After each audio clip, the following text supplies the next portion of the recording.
Hi there, my name is Ashley and I work on the communications team at Children's Wisconsin. Before the COVID-19 pandemic, our team was facing a very different epidemic, youth vaping. Just 1 year ago, a team of doctors at Children's Wisconsin saw a cluster of very sick teens, which led them to discover a link between severe lung injury and vaping. They made the decision to warn the public of this danger on July 25th, 2019. That warning quickly ignited a worldwide conversation and would ultimately lead to a better understanding of the almost 3,000 hospitalizations and 68 deaths vaping has caused so far in the United States. These numbers are from the Centers for Disease Control and Prevention, or CDC, as of February 2020. After the initial announcement last year, the CDC labeled this severe lung injury EVALI, E-V-A-L-I, or e-cigarette or vaping use associated lung injury. Joining me today from their individual offices are some of that team. Dr. Michael Gutzeit, the Chief Medical Officer at Children's Wisconsin. Dr. Luella Amos, a pulmonologist at Children's and Associate Professor at the Medical College of Wisconsin. Dr. Lynn DeAndre, the Medical Director of Pulmonary Services at Children's and a Professor and Chief at the Medical College of Wisconsin. And Dr. Charlie Gabler, an adolescent medicine physician at the Teen Health Clinic for Children. Before we dive into our conversation, we want to remind viewers that if you have any questions on this topic, you can leave them in the comments. Also, we want to remind everyone that if you have questions about youth vaping or any other health-related issue, please do not hesitate to call your child's doctor's office, use MyChart messaging, or our online urgent care. And don't hesitate to come in and see us if needed. All right, let's jump in. Thanks for taking the time to chat with us today, doctors. To start, Dr. Gutzeit, can you tell us a bit more about what happened 1 year ago? I sure can. Thanks, Ashley, and thanks everybody for joining us today. It's hard to believe that a year has passed, and it would be helpful to begin with a little bit of historical context. As Ashley mentioned, the story began about a year ago, and there were 6 patients that were admitted to Children's between mid-June and early July who all had very similar and significant severe lung injuries. Dr. DeAndre had contacted me, and she was concerned that there was a connection, a potential connection between these injuries and vaping. And so as we did some further investigation, we chose in July 25th to make an announcement to the public about this potential public health issue. And the focus was really on kids and how it was affecting children and young teenagers. And so we wanted to make sure that we raised awareness about that. There's 2 unique elements about Children's that allowed us to have a perspective that others may not have been able to have. One is that we do commit ourselves to dedicating the care to pediatrics here, which means we are a regional and state resource for referrals. And as in that role, what happened is that a lot of kids were referred to us because of the severe lung injury that was occurring, which allowed us to be able to dive a little bit deeper and recognize a pattern. The other thing that was unique about this is that we have many specialties in the building, and one of the things that Children's does so well is collaboration of care. Using bigger teams to connect information and rapidly turn over and consider diagnoses and other ways to figure out how we can help kids. So those 2 unique elements, along with some great detective work by Dr. Andrea, Dr. Amos, and others, really allowed us to start to make that link and association. Dr. DeAndre, Dr. Amos, can you talk a bit more specifically about what the pulmonology team was seeing? Absolutely, Ashley. So for several weeks to months, the patients presented or had non-specific symptoms like fever, night sweats, fatigue, some GI symptoms or gastrointestinal symptoms such as nausea, vomiting, abdominal pain, and even weight loss, depending on how long this had been going on. And then ultimately what brought them to the hospital were the respiratory symptoms because they couldn't breathe. They had cough, shortness of breath, and overall just an inability to do activities of daily living. So what we have here on these chest CTs, it's a frontal view. You can see that there is haziness in the right and left lung. So air is black, and these lungs should be full of black, but they're not. They're full of white, which is impairing their gas exchange. The nice thing about it is if they stopped vaping, often their chest CTs got better on the right, and so there is black where it's supposed to be. But this is what it should have looked like in the first place.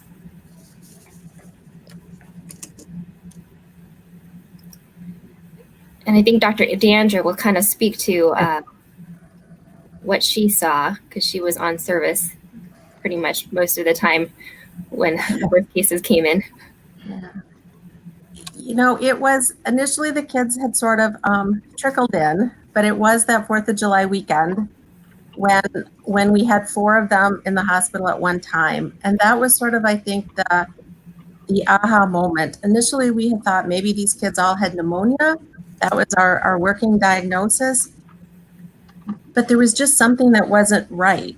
You don't get pneumonias in July. That's not the season for it. And then to have 4 teenagers who all had this, they weren't responding to antibiotics like you would with the pneumonia. And then when we kind of went back and looked at the chest CTs more closely, it's not really in the pattern that you would see with a pneumonia. And some of these teens actually had what we call a bronchoscopy, where we can take this little scope and look inside their airways, and we didn't see any signs of infection. There was no pus. It was instead the airways were just very irritated. Some of them were bleeding. And so it raised the question of some sort of inhalation injury.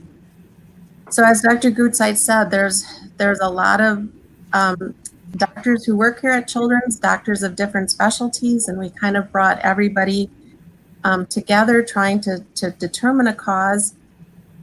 The common thread in all of these kids was that they had been vaping.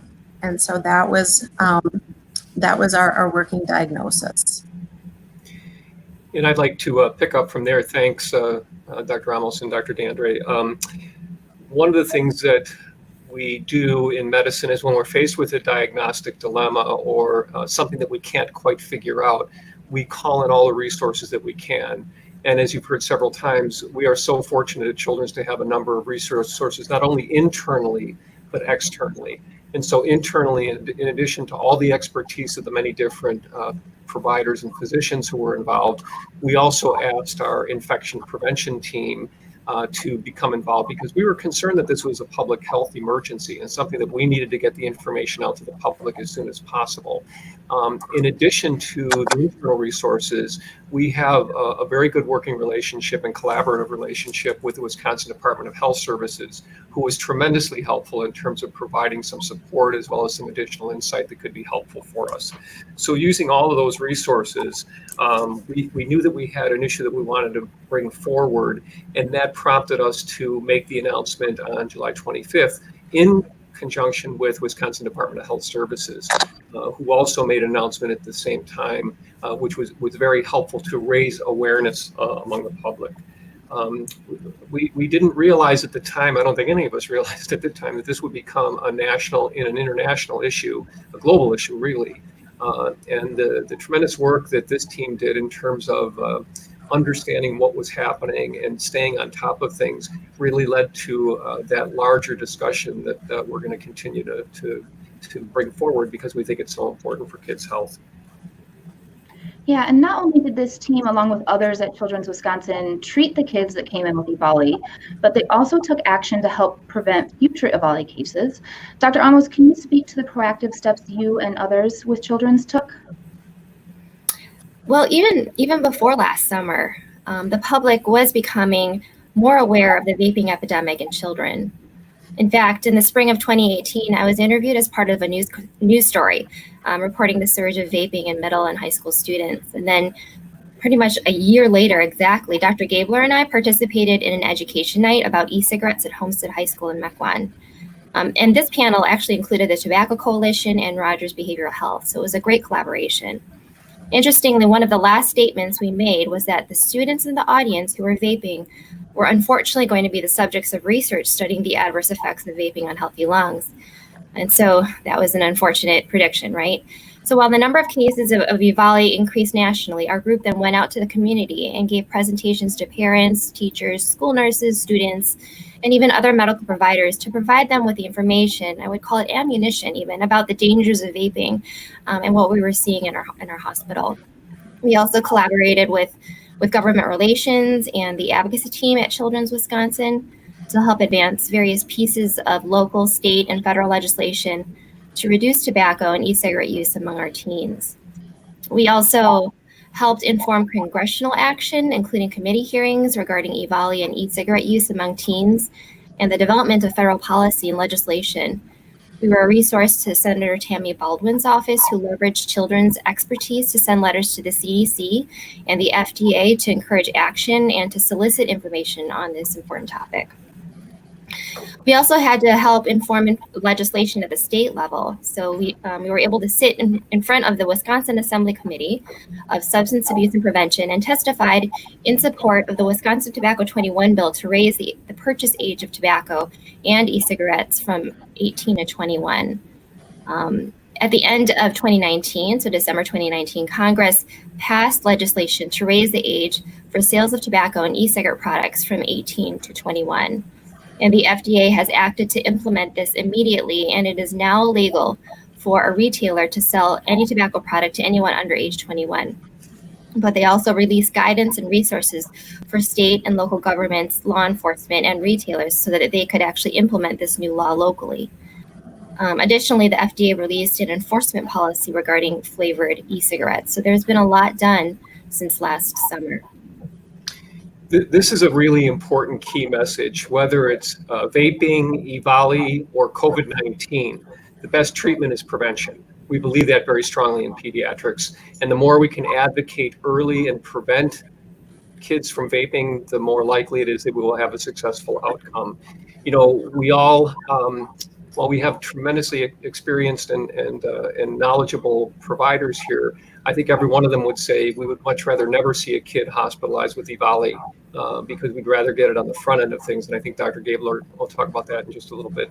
But I think, again, the message that we want to promote is prevention. A quick disclaimer here. I know there's a lot of concern about social distancing and wearing face masks, which we advocate. The reason we're not wearing them today is because we are all in separate offices, more than apart from each other. So we don't want anybody to get the message that we are not invested in wearing face coverings, because we are. Yeah. Yes, and bear with us if there's any technology issues for that reason. We're all in separate offices right now.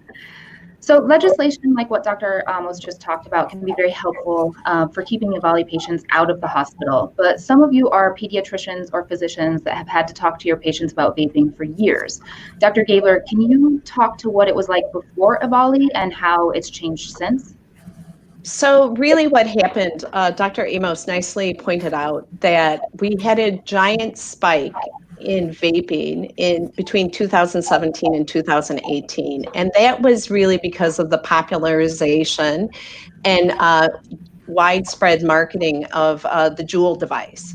And the Juul device had become the game changer with vaping because the device was very attractive to teens.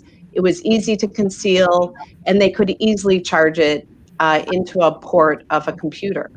The real game changer, though, was that the nicotine that they put in the e-juice, they altered it. They made it into a nicotine salt, which is much better tolerated than the earlier nicotine formulation, and delivered the same nicotine as a cigarette. So the individuals who regularly vape these devices have the same nicotine dependency issues of those who used cigarettes. So what had happened was in 2018, you had gone from 11.7% of teens who reported use of a vaping device to 20.7%, with 28% of those reporting regular use, more than 20 days out of a month. In 2019, in spite of trying to educate teens, because that's really what we realized, in 2018, we needed to tell teens about the negative health impact and the potential of becoming nicotine addicted adults. And unfortunately, we haven't been winning that battle because monthly use within teens and reported in the past month went from 20 to 28%. And 34% of those who use the devices report regular use more than 20 days out of a month. So we have really seen increase in the vaping of nicotine. In the fall of 2019, I had a flurry of patients who came to my office referred by their primary care doctors for vaping cessation. The really important thing, the education really worked. Most of them had been dual users of THC and vaping nicotine.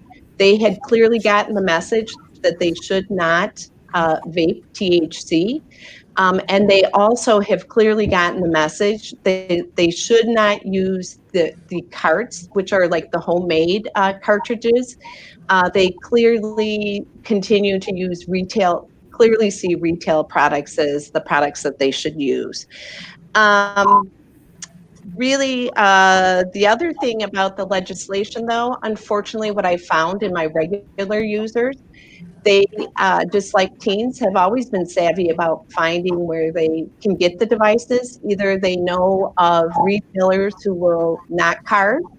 What I have seen is a big movement to disposable devices of 6% nicotine instead of using Juul, Storins, the regular devices, or they find a 21-year-old who will purchase. And so that's been my experience with the really the nicotine use. I've seen less THC, but really they continue with the nicotine e-juices, unfortunately. Yeah, and we'll talk about some resources for people in that situation who are still maybe addicted to the nicotine a little bit later in this conversation. So thank you for that, Dr. Gabler. For those patients that came into the hospital with EVALI, what has the follow-up with them looked like for you, Dr. DeAndre, and you, Dr. Amos? We saw most of the kids back at 3 months, and they were certainly doing better, although I think it's important to note that they weren't completely back to their baseline.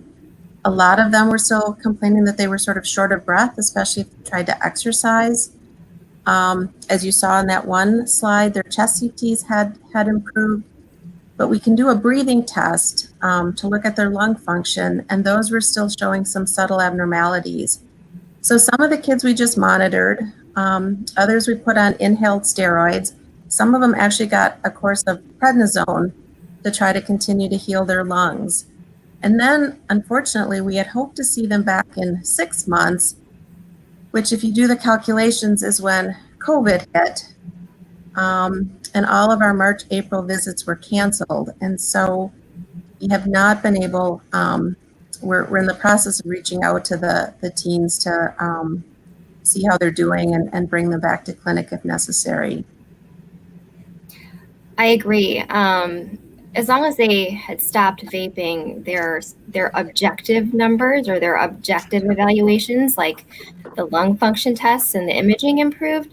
But when you ask them, how are you doing, they still there was something off. They're just never the same as they were before. They were avid athletes. They could weight lift, they could go running, star players on a team, and they were not even close to that. So even though they were breathing better, they were not breathing as well as they did before.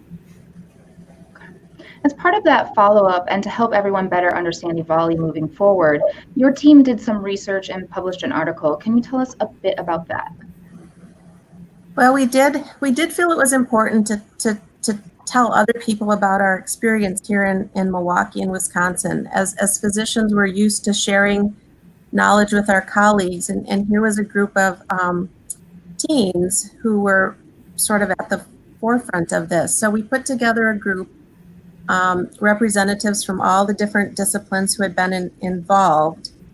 It was pulmonary, critical care. We used our pediatric residents, radiology, to put together a manuscript that described this experience. Again, this is the first cohort of teenagers.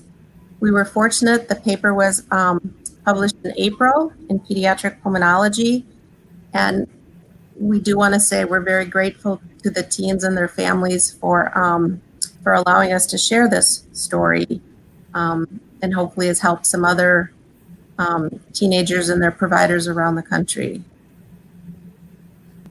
Yeah, and that's a big reason why we're here today, is to continue that research, further that conversation, and make sure everyone is aware of the dangers of vaping and the potential for EVALI. COVID-19 has unfortunately pulled everyone's focus from what we were doing before with EVALI and research around vaping.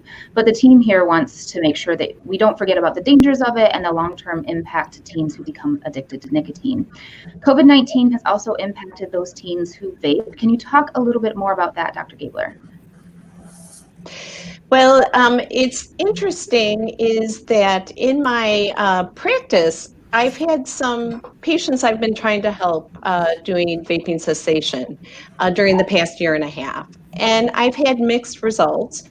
There's a cohort that with the COVID sheltering at home, they've identified that their life is much less stressful. They're no longer juggling as many balls, and they now have been able to successfully quit vaping without nicotine replacement. And they attribute it to that they get enough sleep, they don't feel overstretched in their responsibilities. And they've done it very well, and they're very happy. Then there's some other patients who it's a less structured time and they have more opportunity to vape, so they have accelerated their vaping. So I think it's really going to be a mixed bag, and of sort of what the impact of sort of what this sheltering in place has done to your own personal life. So I think we're just going to have to wait and see.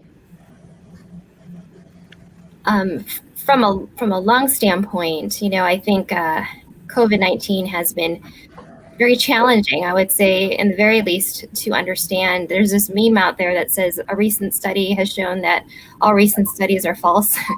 That's very sarcastic, but things are changing. We're still trying to understand this virus. Because it can result in no symptoms, and it can result in severe respiratory failure and death, particularly in adults with certain underlying health issues. Overall, there is some data that the nicotine increases the receptor production of where the COVID attaches to your lung. And I don't know if we've seen increase response in our teens. I think the data is still out. In China, those who are nicotine exposed lungs actually had 14 times the risk of pneumonia and bad outcomes.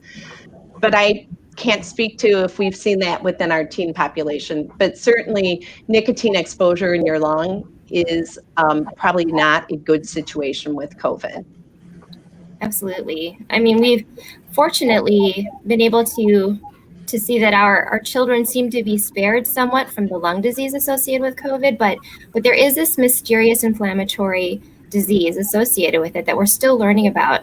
And EVALI created this inflammatory reaction in the lung. So the last thing you want to do is to inflame your lungs and place yourself at a disadvantage when it comes to this pandemic. We really need to promote healthy habits overall right now so that we can get rid of this virus, because I'm sure everyone is sick of it. Yeah. And now that EVALI cases have decreased, is nicotine addiction your biggest concern with teens who vape? Nicotine is bad. It's very addictive. It's one of the most addictive substances known, and it's particularly, and teens are particularly sensitive to nicotine addiction. And while the experience at Children's was scary, trying to figure out how to treat patients with EVALI and how to understand what was happening with the help of expertise and lots of input, that has been done. And we're still researching, as you've heard, some of the exact causes and more specific circumstances around that. Let's back up for just a second and think about this. We know that smoking is the leading cause of preventable death. And in the difference in dynamic here is that adults sometimes seek vaping as a bridge to get off of nicotine and to quit smoking, but children and teenagers begin with nicotine introduction through e-cigarettes and other related products. So vaping is their introduction to it, which can then lead to, if you will, a gateway to further addiction and a lifelong commitment to nicotine because of that addiction, which can be extremely harmful, as we all know. I completely agree with you, Dr. Goodsite. If you ask any adult smoker, nearly 9 out of 10 of them first tried a cigarette by age 18. About 95% started by age 21 and 99% by age 26. So if we can prevent that from starting, we can actually prevent a lifelong addiction to nicotine. And as Dr. Gabler had mentioned, there's been a rise in the number of high school students that have reported using e-cigarettes over the past 30 days. That's up to 28-ish% from 28% a year ago. So it's still on the rise. As Dr. Goodside had said, teens are not using vaping as a way to quit smoking. It's kind of hard to use a Juul, for example, to quit smoking because there's a set concentration of nicotine in each pod. The goal is to sort of titrate down, but there's really not a way to titrate down when the concentration is so high. Yeah, and we will update this event details in the comments with resources for quitting vaping or tobacco use. So look for those in the future once this live stream is over. Are there any tips you want to share with our viewers now, Dr. Gabler? So one of the things I think it's really important is that if you are a parent and you find a vaping device in your child's room, that you should seek help. Because frequently the patients I have seen, the parents will report that they've found and thrown out 5 or more devices. And if you repeatedly do this, your child's going to need assistance in quitting. So your doctor is really a good resource. So you should make an appointment to be assessed by your primary, because then they'll help you figure out if your child's ready to quit. And if they are going to be able to do it with just a behavioral plan, or if they have nicotine dependency and show withdrawal symptoms when they try to quit nicotine, because then they're going to need a nicotine replacement therapy. So I think it's really important to seek that help, because that conversation always goes better with teens and young adults, usually with someone outside, not a parent. I am a parent of young adults, and it's always better when someone else has that discussion with them than myself. And I think it's really important that we realize if nicotine dependency is a very hard habit to break. So you need to be supportive, and it's really sort of a process. So you want to make certain that they get a large group of friends and supportive family, that you can help them, support them through. When they have cravings, which can last 10 to 20 minutes, they need to have a plan to attack this. So exercise is important. They can chew gum if they have it as a way to replace that oral habit. What's really important is to learn to manage your stress. So mindfulness is very important. We have many apps. And if some people will use a straw instead of the device to do the inhalation. Many of these kids have they get like the oral hit. I think it's really important, if your child does require a nicotine replacement, that they use some sort of support mechanism, which is a cessation program that either access the Wisconsin Quit Line, National Jewish, which is a respiratory national center, has My Life, My Quit, and MD Anderson has an online version that will help your child figure out why they use, what habits are connected to their use, and the stress management skills they're going to need to be successful. And remember, it's a journey. Everyone, I don't know if you know people who've tried to quit, but people will slip. And the most important thing is, if you have a slip, you're not defeated, you start over. And every time, any interval of quitting you have is a success. And you should be reminded that active quitting is considered a 6-month process. So it's in for the long run to help support your child. Something you said in that really struck me is the idea that if a parent is seeing their teen with a device, a vape device, they probably haven't just begun vaping because they have started using other people's devices and now have decided to purchase their own. So that was really eye-opening. Thank you very much. Yeah, that is, and a lot of kids are casual users. One of the other things I failed to mention is what I've heard in spite of COVID, there's a lot of 3/4 of the kids are casual social users where they share devices amongst themselves, and they still are doing that in the midst of COVID. So we may want to give them a reminder about that they're likely to give one another COVID by sharing their vaping devices. Yeah, that's a really good reminder. Again, we'll update this event with links to all kinds of resources as well. So look for those in the comments and the event description after this live stream.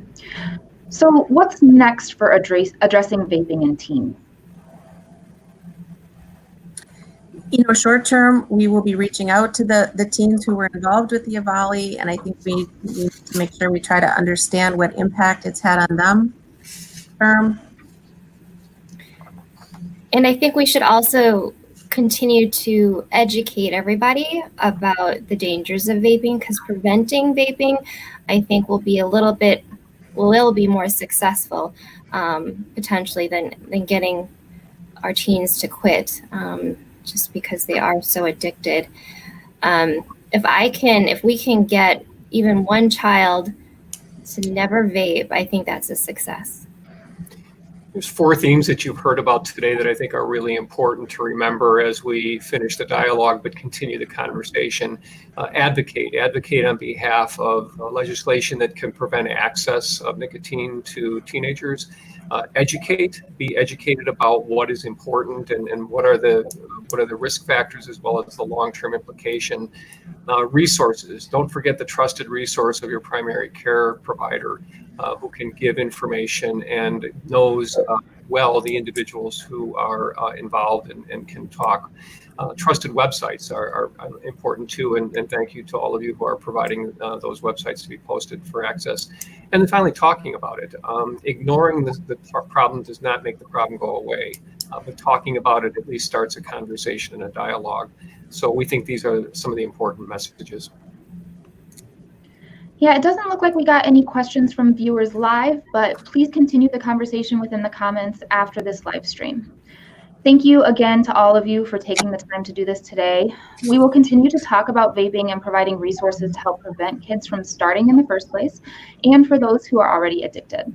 Check out childrenswi.org/newshub for more updates. You can also find resources related to COVID-19 there. We will be here to help you care for your child, and that will never change, even during the COVID-19 pandemic. We've taken steps to keep our patients and our staff safe, so please do not hesitate to call your child's doctor's office, use MyChart messaging, or our online urgent care. And don't hesitate to come in and see us if needed. Thanks again for tuning in.